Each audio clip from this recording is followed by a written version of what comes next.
Development activities కోసం ఖర్చు పెట్టే ప్రయత్నంలో ప్రభుత్వం ముందుకు పోతాం. ఇప్పుడు ఇక్కడ ఇన్ఫ్రాస్ట్రక్చర్ ఉంది కదా, ఫోర్త్ సిటీ కంటే ముందు second city, third city, old city, ఈ 3 సిటీలు ఉన్నాయి కదా. ఇక్కడ ఇన్ఫ్రాస్ట్రక్చర్ కాన్సన్ట్రేట్ కాకుండా ఫోర్త్ సిటీ ఎందుకు? అక్కడ ఎంతమంది పబ్లిక్, అక్కడ ప్రజలు ఎంతమంది, 1,00,000 మంది కూడా నివసిస్తలేరు. దయచేసి ఒక విజన్ తోటి ఏ ప్రభుత్వాలైనా ముందుకు పోతాయి. ఇప్పుడు విజన్ లేకుండా ఆనాడు కేసీఆర్ గారు 10 సంవత్సరాల కాలంలో వాళ్ళు విజనే ప్రకటించలే కదా. అక్కడ కాలుష్యమైనటువంటి ఫార్మాను పెట్టే ప్రయత్నం వారు చేస్తే, ఇక్కడ ఒక ప్రత్యేకమైన నగరాన్ని రూపొందించే ప్రయత్నంలో భాగంగా అక్కడ ఒక దాదాపు ఒక ప్రత్యేకమైనటువంటి మార్పులతో ముందుకు పోతా ఉన్నారు. 60 ఫీట్ల రోడ్లు, 100 ఫీట్ల రోడ్లు, 5 ఫ్లోర్ల మించి అనుమతి ఇవ్వకుండా మీరు పెట్టే ఫోర్త్ సిటీలో కూడా ఒక 5,000 acres ఫార్మా కంపెనీస్ కోసం సెట్ అసైడ్ చేసారు. ఆ విషయం మీకు తెలుసో తెలియదు? అంటే మీరు కూడా కాలుష్య ఇండస్ట్రీస్ చేస్తున్నారు అక్కడికి. అసలు అది వాస్తవానికి 19,000 ఎకరాలు సేకరించి బీఆర్ఎస్ ప్రభుత్వం ఓన్లీ ఫర్ ఫార్మా. దయచేసి అర్థం చేసుకోవాలి, ఫార్మా సంబంధించినటువంటి కార్పొరేట్ కంపెనీలకు మాత్రం కేటాయిస్తారు తప్ప అక్కడ ఫార్మా సంబంధించిన ప్రొడక్షన్ యూనిట్లు ఉండవు. దయచేసి అర్థం చేసుకోవాలా. అక్కడ ఒక్కొక్క ఏరియాలో ఒక్కొక్క రకమైనటువంటి ఆ జోన్లు కేటాయిస్తాం. ఎడ్యుకేషన్ జోను, హెల్త్ జోను, అదేగా ఎంటర్టైన్మెంట్ జోను, రకరకాల జోన్లు రాబోతా ఉన్నాయి. ఒక భారతదేశంలోనే ఒక అత్యున్నతమైన మహానగరంగా రూపాంతరం చెందబోతా ఉంది. 2047 లక్ష్యంతో తెలంగాణ రాష్ట్రంలో ప్రపంచ నగరాలతో పోటీపడే విధంగా ఒక మహానగరాన్ని రూపొందించే ప్రయత్నంలో ముందుకు పోతాను. మీరు విజన్ తో పోలేదు. తెలంగాణని అప్లబాద్ చేసింది, ఆగమనం చేసింది మేం కాదు. తెలంగాణ రాష్ట్రంలో తెలంగాణ ప్రతి 6,500 కోట్ల రూపాయలు అప్పు కొట్టి చెల్లిస్తున్నారు సార్. 6,500 రూపాయలు అప్పు కొట్టి చెల్లిస్తున్నాం అంటే ఇప్పటి 1,50,000 కోట్ల రూపాయలు అప్పు కోటి చెల్లిస్తున్నాం. కేసీఆర్ చేసిన అప్పు కోటి, వారు కట్టిన ప్రాజెక్ట్ ఏది కూడా పూర్తి కాలేదు. కాళేశ్వరం కావచ్చు, సమ్మక్క సార కావచ్చు, సీతారామ కావచ్చు, పాలమూరు రంగారెడ్డి కావచ్చు, ఒక్క ఎకరం కూడా భారత నీటి అలకేషన్ కూడా జరగని పరిస్థితి మనం చూసినాం.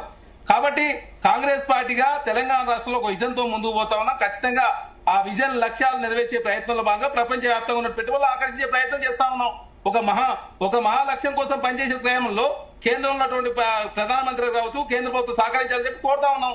దాని తప్పెట్లయితుంది? ఓ మహానగరాన్ని నిర్మించొద్దా? ఇప్పుడు అదేవిధంగా ఢిల్లీ ఉన్నది, న్యూఢిల్లీ రాలేదా? అదే కాకుండా హైదరాబాద్ ఉన్నది, సికింద్రాబాద్ వచ్చింది, తర్వాత సైబరాబాద్ వచ్చింది, తర్వాత ఇప్పుడు పోర్ట్ సీట్ రాబోతా ఉంది. కాబట్టి దాన్ని ఒక విజన్ తో ముందు పోయే క్రమంలో అనవసరంగా రాజకీయం చేసే ఉన్నటువంటి క్రంబ్లింగ్ ఇన్ఫ్రాస్ట్రక్చర్ ఏం చేద్దాం చెప్పండి. 30,000 గుంతలు చెప్పండి, పెరుగుతున్నటువంటి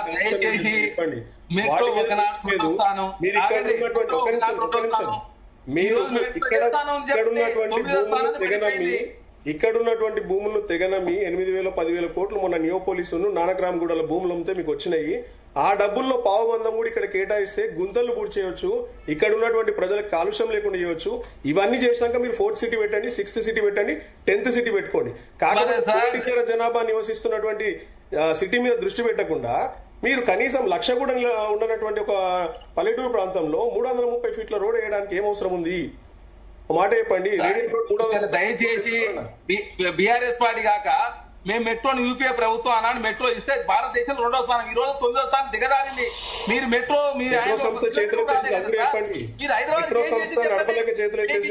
ఔటర్ రింగ్ రోడ్ అమ్మిర్రు, మేము ఇచ్చినట్టు ఔటర్ రింగ్ రోడ్ అమ్మిర్రు, మెట్రోని 9వ స్థానం దిగజార్చారు. మీరు ఏం చేశారు తెలంగాణకి? తెలంగాణ ఆనాడు మిగులు బడ్జెట్ తో తెలంగాణ రాష్ట్రం ఇస్తే 7 లక్షల కోట్ల రూపాయలు అప్పు చేసి మీరు 7 లక్షల కోట్ల అప్పు అనేది బ్రదర్ 7 లక్షల కోట్ల పార్లమెంట్ లో చెప్పినటువంటి కేంద్ర మంత్రి గారు చెప్పినటువంటి గణాంకాల ప్రకారం 3,80,000 కోట్లు మాత్రమే. దయచేసి ఇవన్నీ అబద్ధాలు ప్రచారం చేసుకోవడానికి బీఆర్ఎస్ పార్టీలకు అంటే లోక్సభలో ప్రచారం చేస్తారా? పార్లమెంట్ చెప్పిన కేంద్ర మంత్రి గారు కూడా అబద్ధాలు చెప్పినట్టేనా? ఎందుకు అబద్ధాలు చెప్తాం మేము? పార్లమెంట్ లో కేంద్ర మంత్రి గారు చెప్పింది తప్పు కాలేదు, 3,80,000 కోట్లు మాత్రమే అని చెప్పినారు. దయచేసి ఎఫ్ఆర్బిఎం లిమిట్స్ లోబడి ఉన్నటువంటి రుణాలు మాత్రమే పార్లమెంట్ చెప్పారు. కార్పొరేషన్ ద్వారా తీసుకున్న రుణాలు ఏంది, గ్యారంటీడ్ లోన్ ఏంది, నాన్ గ్యారంటీడ్ లోన్, ఇవన్నీ ఎవరు తీర్పాలి? మరి ఎవరు నరేంద్ర మోడీ గారు తీర్తారా, కేసీఆర్ గారు తీర్తారా? చెప్పండి. మరి మీరు ఇలా గడిచినటువంటి 2 ఏళ్లలో మేము 9.5 ఏళ్లలో అని అంటారు కదా, గడిచినటువంటి 2 ఏళ్లలో మీరు 3 లక్షల కోట్ల పైబడి అప్పు చేసిండ్రు. ఒక కాళేశ్వరం కట్టిదా, మిషన్ భగీరథ లాంటి ఇంటింటి ప్రాజెక్ట్ వచ్చిందా? ఏం చేసిండ్రు?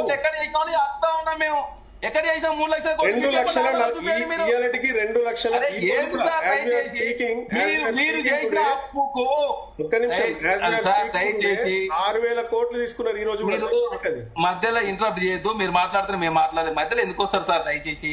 మేము మాట్లాడిన తర్వాత మీరు మాట్లాడుకోండి. మాకు అభ్యంతరం రాగానే సార్ మేము మాట్లాడుతున్నా మీరు రాలేదు. నా సమయాన్ని మీరు కిల్లి చేసే ప్రయత్నం చేస్తే నాకు అర్థం కాకడతా ఇవాళ బీఆర్ఎస్ పార్టీ అధికారంలోకి వస్తున్నాడు మీరు మాట్లాడేట్లేదు సార్. దయచేసి మేము మాట్లాడుతున్నాం మీరు మాట్లాడొద్దు.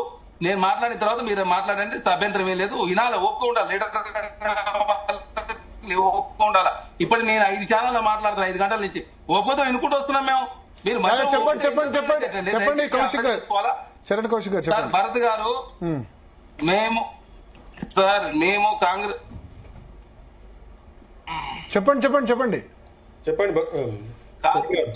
దయచేసి కాంగ్రెస్ పార్టీగా మేము విజన్ తో ముందుకు పోతున్నాం. విజన్ లేకుండా తెలంగాణ పాలించింది మీరు, తెలంగాణ అప్లబాల్ చేసింది మీరు. మేము అమ్మ పెట్టదట అనుకోని ఏదట. మేము తెలంగాణ రాష్ట్రంలో 11వ రోజు నుంచి ఆర్బీఐ మీద ఆధారపడి ఓడీలు తీసుకొచ్చే పరిస్థితి తెలంగాణ నెట్టేస్తే తెలంగాణ రాష్ట్రాన్ని ఆర్థికంగా చితిపోయిన రాష్ట్రాన్ని పురోగతిలో తీసుకుపోయే ప్రయత్నంలో భాగంగా తెలంగాణ రాష్ట్రంలో కాంగ్రెస్ ప్రభుత్వం పనిచేస్తా ఉంది. 2013 తర్వాత ఏనాడు కూడా గ్రూప్ 1 నిర్వహించిన పరిస్థితి ఉంటే 563 ఉద్యోగాలు ఇచ్చి ఎక్కడ కూడా చిన్న పేపర్ లీక్ నీళ్లు నిధులు నియామకాలు అస్తిత్వం ప్రజాస్వామ్యం ఉండాలని కాంగ్రెస్ పార్టీ చెప్పింది. ఈ 5 లక్షల కోసం పనిచేసే క్రమంలోనే తెలంగాణ రాష్ట్రంలో కాంగ్రెస్ ప్రభుత్వం ఒక విజన్ తో ముందుకు పోతా ఉంది.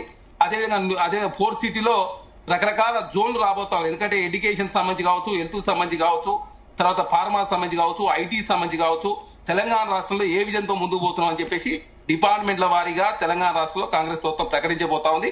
ఖచ్చితంగా విజన్ డాక్యుమెంట్ ను అదేవిధంగా ఈ నెల 8వ తారీఖు 9వ తారీఖు గ్లోబల్ సమ్మిట్ లో రాష్ట్ర ప్రభుత్వం ప్రకటించబోతా ఉంది.